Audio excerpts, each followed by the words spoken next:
আজ আমি আপনাদের দেখাবো বেগুন ভাজা একদম সহজ উপায়ে।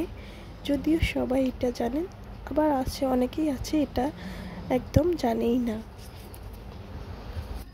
তো দেখতে পেলেন, প্রথমে আমি বেগুনগুলো সুন্দর করে গোল গোল চাকচাক করে কেটে ধুয়ে তার ভিতরে লবণ, হলুদ, মরিচ এবং একটু সামান্য জিরা গুঁড়ো দিয়ে সুন্দর করে মেখে নিয়ে তারপর একটা প্যানে চুলায় বসিয়ে তেল গরম করে আমি এক এক করে সবগুলো বেগুন দিয়ে দিলাম।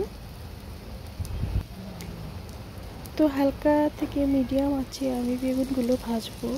তারপর আমি তো একটু কালার হয়ে গেছে, তারপর বেগুনগুলো উল্টে দিয়েছি, খুব সুন্দরভাবে সেদ্ধ হয়ে গেছে। তো আপনারা চাইলে এভাবে করতে পারেন, খুব সহজ একদম, খেতেও ভালো লাগে। গরম ভাত এবং খিচুড়ির সঙ্গে আপনারা খেতে পারেন। কোনো ঝামেলা ছাড়া একদম সহজে বানিয়ে নেওয়া যায়।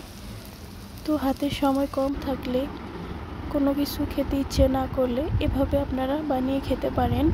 এভাবে কিন্তু খেতে অনেক ভালো লাগে। তো আমার নতুন ইউটিউব চ্যানেল, সবাই প্লিজ সাবস্ক্রাইব করে দিবেন, লাইক, কমেন্ট, শেয়ার করবেন। আসলে আমরা সবাই সবার পাশে থেকে এগিয়ে যাই।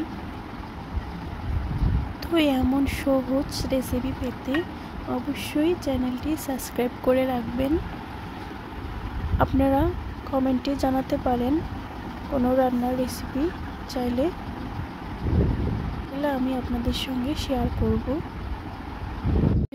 ভিডিওটি দেখার জন্য সবাইকে ধন্যবাদ। চ্যানেলটি সাবস্ক্রাইব করবেন।